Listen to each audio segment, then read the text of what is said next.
It's Dave from DNA Reptilia. It's that time of the year. We gotta build an incubator. This will be fun.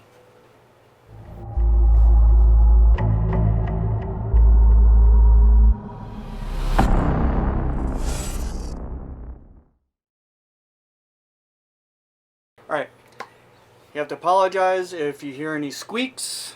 I am down here in the rat room, the rattery, whatever you want to call it. We're all behind the camera. I just have more room over on this side to get this cooler converted into an incubator. It is a glass door cooler. I took the glass door off to make it a lot easier to actually get it down here, and it barely fit. As you can see, that's my ceiling down here, which is fine. You know, I can stand up, not everybody else can. You know, not really hitting the head, but anyways. But with this refrigerator, it was a non-working cooler right away. I purchased it and it was gutted on the bottom already. All the compressor, the cooling solution Freon, that was already taken out of it, so that saves me a lot of headaches. What this one has, it actually has a LED strip along the side that I took out so I can get the shelves out. So that should help me, and I think these are 24 volts. So, and the fans I want to put in here are actually 24 volts also, do believe. So I might be able to run them off the same power supply. We will see. I do have 4 shelves for this. This unit has a light switch on the back, so I'm not sure if I'm going to be using it. And also has a temperature control, which I am not going to be using. I'm going to be using a Freedom Reader thermostat to control what I'm going to hopefully use. It's old heat cable that I got from the Animal Plastics rack that I converted over to heat tape months ago, if you follow us up on Facebook. This is the heat cable that I pulled out of it, and I got this idea to use heat cable instead of heat tape from Balls to You over in the UK. One of his videos that he built one of these, he used heat cable, and I'm like, well, basically free just sitting around, so why not give it a try. This does have a false wall. I don't know if there's anything behind it, but you're gonna watch me figure this out myself. This is the first one I've actually completely built on my own, and I have some ideas, and I hope they work, because not all my ideas do work. First thing we gotta do is check to make sure that this thing actually works all the way down, because if it doesn't, then I have to figure out something else. Alright, what I have here up on my ceiling, that's why it's a weird aspect, is a kilowatt. I want to make sure that this cable does not run over 1500 watts, which it shouldn't, but I want to see how many watts it actually is, and then I'm going to run down with my hand to make sure it's all warm. Oh boy, it's snug. It's heating up. It's giving me some power. 195 watts? Wow. 189. That makes me wonder, does it warm up all the way down? I'm checking to see how warm it is, and it's getting pretty warm here. All the way down. I'm over halfway done. It seems to be doing alright. Still getting warm down here. It's a little on the dirty side. I'm almost to the end actually, so that's good news.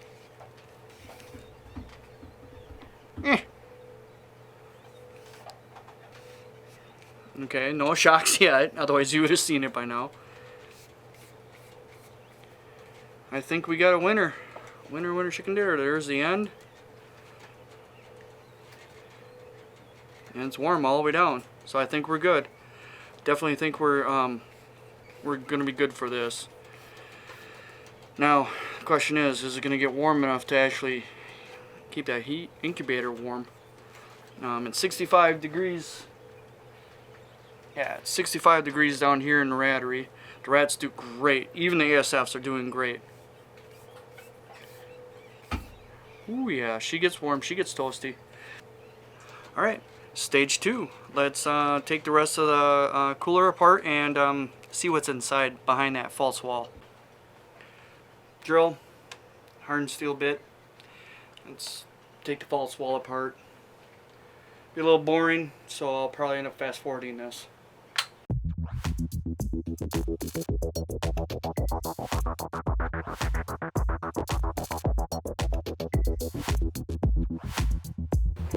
Alright, you can see there is an AC fan. It's an AC fan. I'm going to remove that because that's going to produce heat. Heat that I can't control. Chris Hardwick had an issue with putting one of these fans in for a circulating fan. Yeah, it was a big mistake. I got to disconnect these wires here for this. For, I think it is the light control to turn it on and off. Temperature control, and let's see, there's some cooling down there. Oh yeah, since it's already gutted, I'm not worried about snipping those back there. So let's get those pulled apart. There we go. There's that. There's a thermocouple, which I need to cut. I need wire snips. Good ones. Alright, back with some good wire snips. Because this is not needed. Not needed at all. There's that. Need to remove this.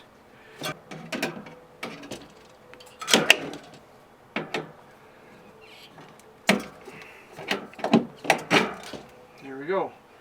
And it doesn't look like there's any screws in it, so voila. Thinking about this, I kind of like this, the shroud,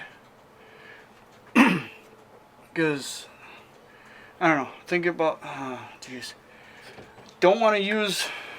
Let's hold on a little bit. Let's back up.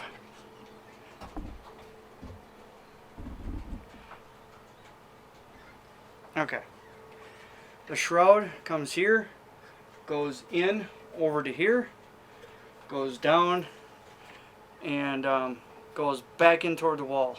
The part that goes back into the wall, I'll probably bend it so it's straight down, because I'm going to probably put the heat cable all along up and back here behind this false wall.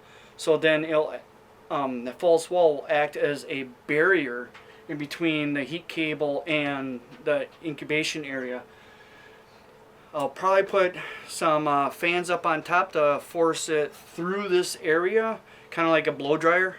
You have a fan before the heating elements, and then it'll come out the bottom and out the front a little bit, because there is some vents located in the front piece of sheet metal, and air will go in through the top.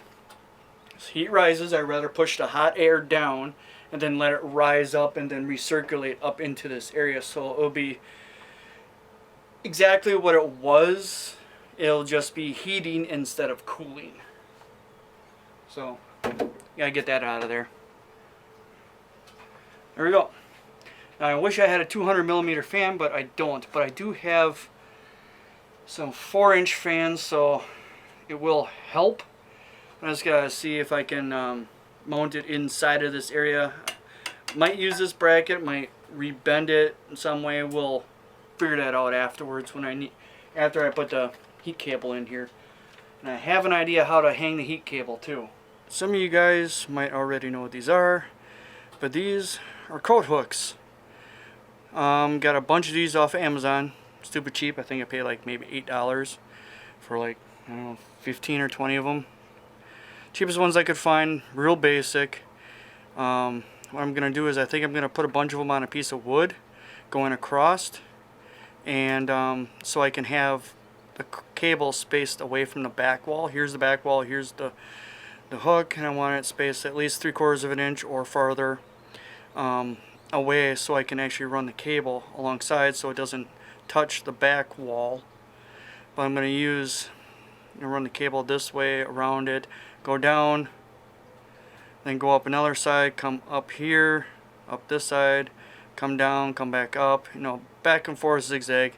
Now the next step is to measure the heat cable to figure out how many times I can go up and down in the distance that I really want to run the heat cable. It's right here. And I'm to the maximum tape measure. Sorry. So this might be a 30-footer. We're almost there. 24 plus 34 plus 6, yeah, 30 feet exactly. So that's good. Okay, 30 feet, 5 feet goes into it good. 6 feet does, but I want smaller. How big is 3 feet? There's 2. Oh wow. Okay. Looks like I'm doing 3-foot runs. I'll be doing 10 runs altogether. That's up is 1, down is 2. So I'm going to have to go up and down.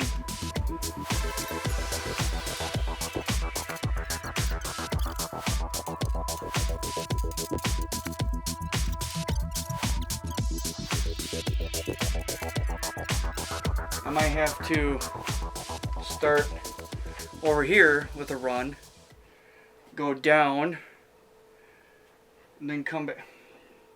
Or I might start down at the bottom, come up, over, down, all the way up, down, because I have more room right here than I do right here, because of this little jog right here. What I'm doing here is the 2 pieces along the sides, bottom. Pre-drill, I screwed them onto a piece of pine that's been dried. I don't think I'm going to have a mold issue because the heat's going to be right next to it. Pre-drilled the holes. I'm using these guys. They're self-tapping ends. Drilled a hole big enough just for them to fit through, so that they should tap into that plastic. I don't want to screw them too tight because then I'll strip the plastic and then it's not going to hold at all.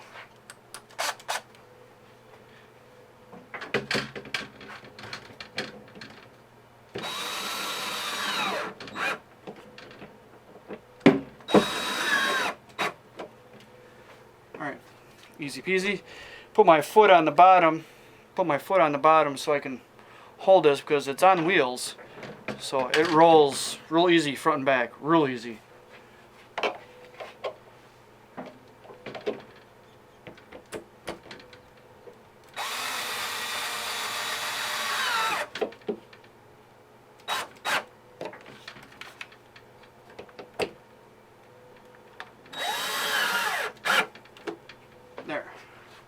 There's the top one. It's actually pretty strong. Alright, what I'm doing here with the bottom one, I put the first one in the center, and then I'm going to evenly space out so I have even spaces on both sides.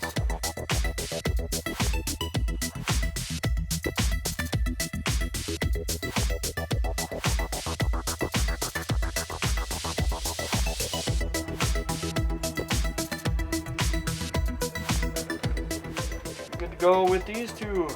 We're going to go all the way down to the bottom. So we're going to have the complete back covered with heat cable.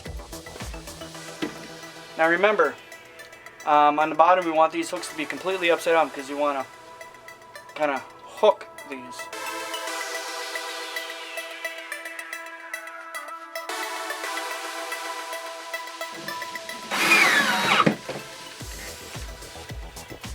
I'm going to have to take that end off, which is, like I said, it's a spliced on end, so it's not so bad. There is a drain hole at the bottom for water, because like I said, this is a cooler. You know, if you spill anything in there, you can push it through the bottom. There's a catch pan at the bottom for water. I'm going to use that hole to run all the electronics through. That means I got to take this end off, which isn't going to be a big issue, and shove it through that hole.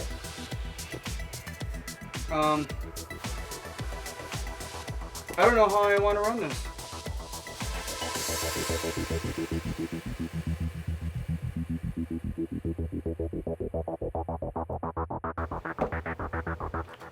Well, as you can see, my calculations were completely wrong. Anyways, I used too many.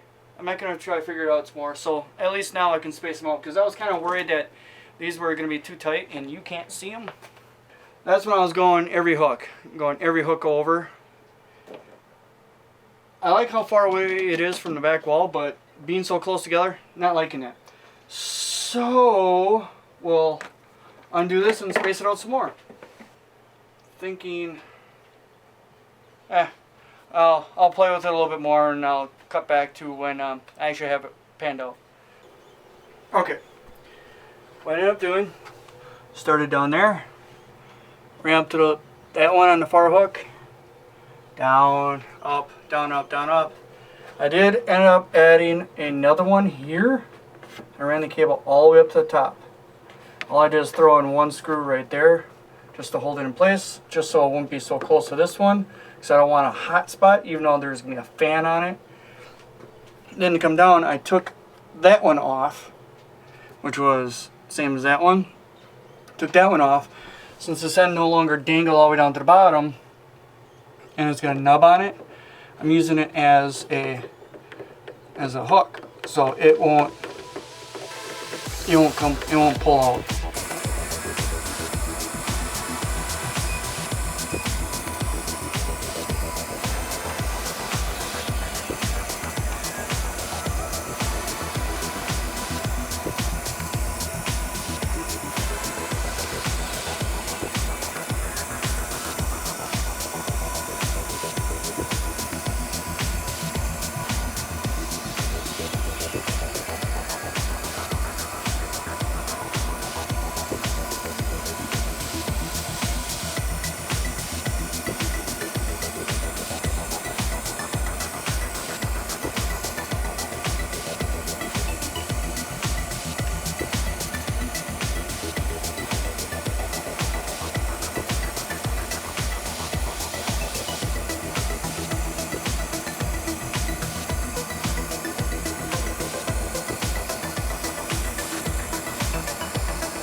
Perfect.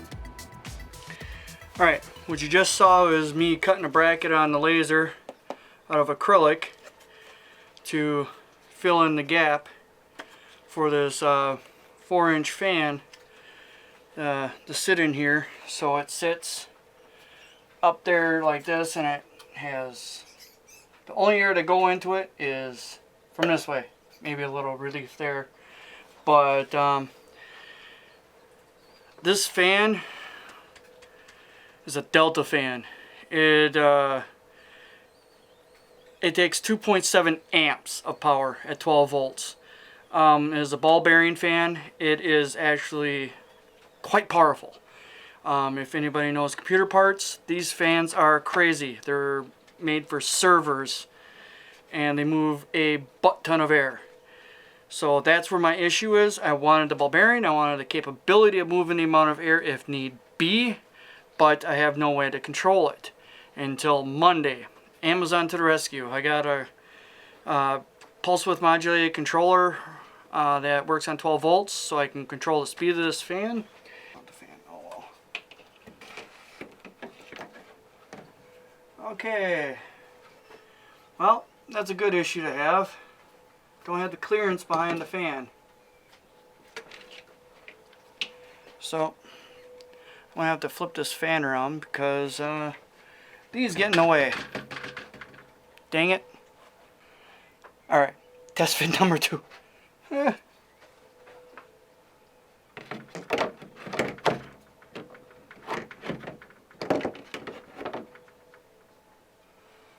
think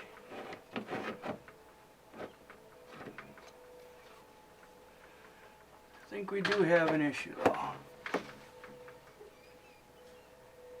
It's minor. Okay, what's happening here is this part right here is hitting up here, up on the hooks. If I would have had this down about another ½ inch, it would have worked better, but I'm able to get 2 of them on there. I think that should be enough. I don't know, it seems seems like it'd be pretty stiff, so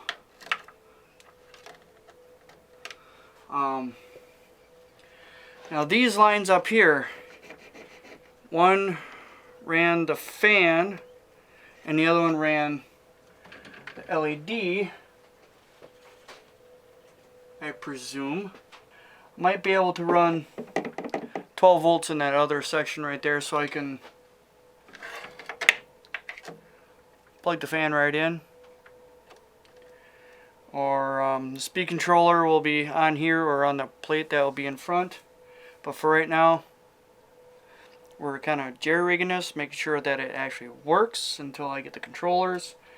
You know, certain things like this, it's a process.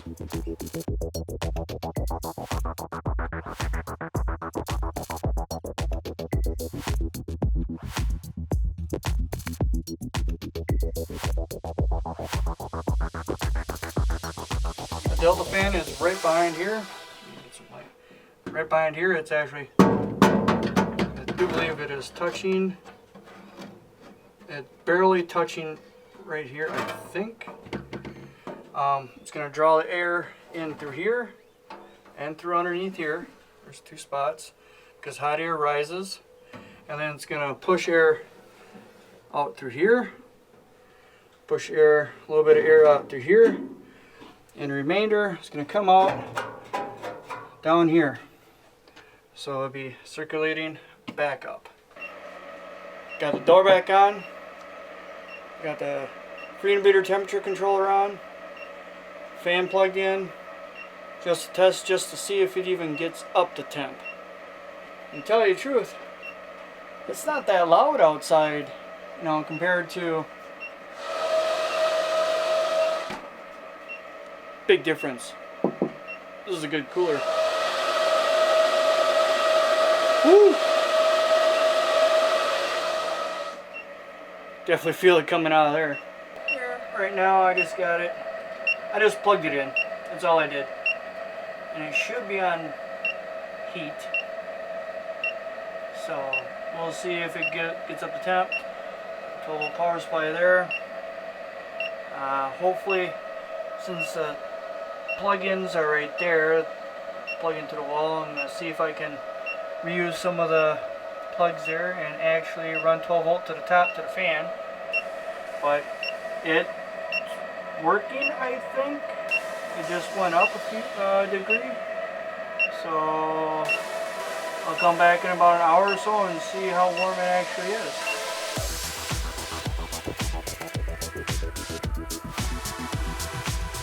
Alright, 3rd time taking this shot.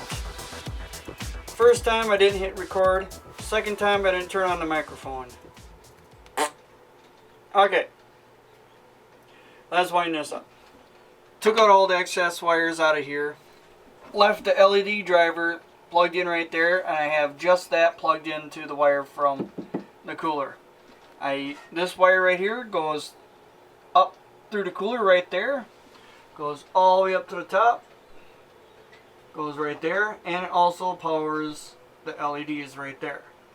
So I'm utilizing the wires there by using my multimeter, finding out what wire is what. I have 3 wires connected. One is positive, one is negative, and the other one is PWM control, because then I can control the speed of that fan with this. Currently, this is being powered by the LED driver because it is 12 volts. So this will always be on as long as this unit's plugged in. I can turn the dial here and I can change the variable speeds of it. I can go from, I have it set to go as low as 25% and up to a max of 100%, depending on where I set it. You're asking, why is the fan not on and it's at 47%? Well, gotta push this magic button right here that I'm going to mount right here. So when the door's closed, it goes,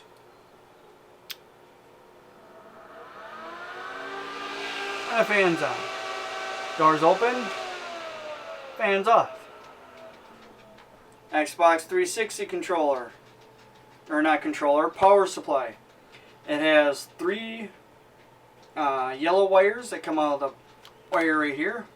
3 yellow wires are positive, 3 black wires are negative, and then there's a red and blue, which turns on this power supply to allow the 12 volts through by pushing a button. Solid state relay built inside of it. Love it. So I gotta mount this. Here's the red and blue wire that's coming from the controller, or from the power supply. Here's the 3 yellows connected to the positive that is running, that's going all the way up to the fan.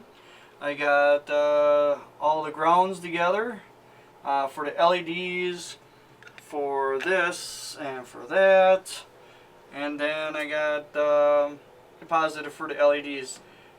Since I had to splice into it to run this. I can basically button this all up now, put the trays in where I want them, put the panel back on, put the door back on. Then down here I'm going to put a UPS power supply backup, which will probably save my butt this summer.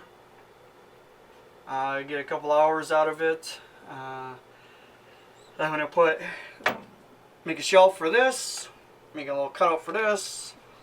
This is just going to sit in there. And I'm going to make a cutout over here also for the battery backup, because I got a nice square rectangular one that has a good face on it. Hopefully it lasts for a long time. But yeah, got to mount this and button her all back up. Oh yeah, here I'll turn it to, crank her all the way up to 100%. Push the button.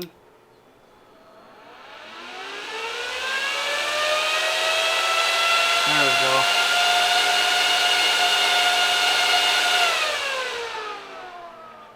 Now crank her all the way down to, bring her all the way down to 25%.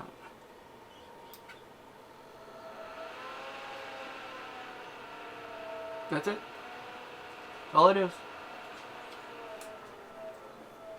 I'll see how slow I can allow it to be and still circulate the air in here. And I got some wireless temperature probes I'm going to be putting here. Oh yeah, the other big thing. Put the thermocouple right there. Because if the fan's not on, I don't need these overheating. So the thermocouple for the free breeder is right there. I have 2 wireless sensors for keeping track of the heat. Technically I have 3. One's Bluetooth and the other 2 are wireless. To keep track of the gradients of the temperatures. Another part. There we go. Xbox power supply. I'm going to leave in that. That used to be the water tray for the drainage. It's the camera light. That used to be the water tray for the drainage from the cooler. So I'll just leave the Xbox 360 power supply in there. There's the UPS. I use these screws to lightly secure it so don't slide side to side. And I have 2 more of them screws holding this piece of wood to the metal. And the feet on this are caught on it. See, it'll slide back, but it'll only slide that far forward. So I'm going to make a fascia around all this so I can mount this guy and mount this guy all up in here and cover this whole front. And I put a piece of wood here mainly to help keep the wires up. Camera, focus, light, focus, light, there we go. Alright, just got it plugged back in. That's why the thermostat's beeping. I've had it unplugged for a couple hours to put all this in here. There's the Xbox power supply. There's the battery backup. And then the fan controller and the thermostat. All in here, plenty of room for the wires. That's why I put 2 pieces of wood on there, so that it can hold the wires up from the ground. I utilized that guy right there, the wire hook. That's the one from the UPS. So and that one's connected. So it's just one wire out now. Everything's connected into the battery backup, the UPS. Now we'll scoot around to the front. Like I said, I was going to make a front panel. That's my front panel. It's a piece of acrylic. Laser cut, of course. Now the light turns on. So you got a little shelf behind here. I can actually lift it up, but I don't want to right now. Right now it's actually, I got some acrylic behind it so it doesn't slide. I can just tip it up and slide it out on the inside. This guy is has some tabs on the sides that slides right in. And this guy is just cut around. This is the battery backup. Tells me how much of a load's on it, how much voltage there is, how good the battery is. I can hit the test button. I can mute it, of course. Tells me that there's power.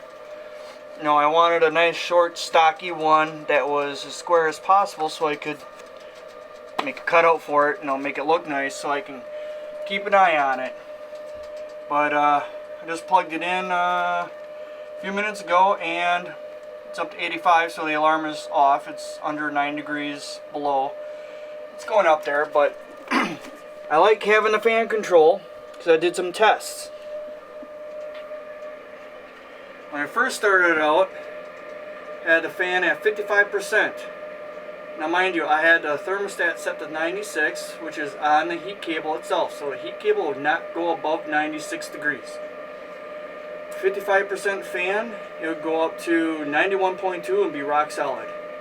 Now if I dropped the fan speed to 40%, it would only go, the internal temperature would only go to 90.1.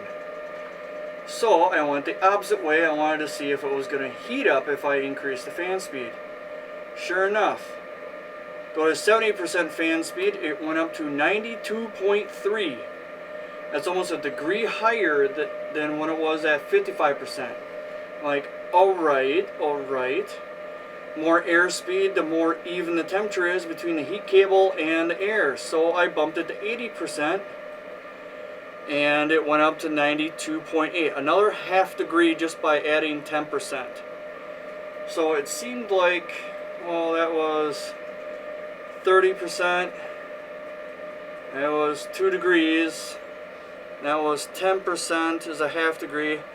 I didn't want to go any higher up to 90% because it get a little loud, so I figured 92.8 internal air temperature when heat cable's at 96 would be good enough. So that's what I'm going to run it at. I'm running it at 98 or 80% fan, and I turned down the temp down to 93 even. So I turned it down a whole 3 degrees, so that should be at, when it tops out, it should be at 90 or 89. 3 degrees, 89.8 should be the final temperature when it's all said and balanced out. That should be my average temperature, and that's exactly what we need here. I'm going to put containers in here that are open with water in them to help the humidity inside the incubator so it's more even, so I won't get condensation on the inside of the tubs. Plus it'll help with body mass, so it can balance out the air temperature once I open up the door.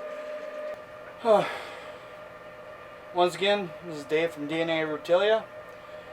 Thank you for watching this very long and I think a little bit too much in depth build of my first incubator. It can hold 14 tubs, up to 14 clutches, I should say. because some you will have to divide up into two, so who knows. Yes, it's taken many days. I'm still in my work clothes. I get dirty at work, but this had to get done. I started it on Saturday night, and it's currently a Wednesday night. Saturday I did the majority of it to make sure that it would run and actually work. Then I figured there's a couple parts I needed to finalize it to get my final ideas actually functioning. And so it took a couple more days for parts to come in. Small little parts, you know, those crazy little simple things like the PWM control, the UPS, the battery backup system. That took that was a last minute thing. It was like, oh yeah, wait a minute. Sometimes power does go out in our area, in our town, you know, for a couple times a summer. So I wanted to make sure that these guys are going to be safe. That should last a good hour, hour and a half. Once this thing is up to temperature, it does use very little power. It uses about 80 watts total, and that UPS is rated at I think 67 minutes at 100 watts. So I have a good feeling about this. Again, thanks for sticking through this very long video. I may have divided it up into two parts because it was so long, but I have a feeling I'm going to keep it as one long video. Thanks for watching. Appreciate it. Till next time.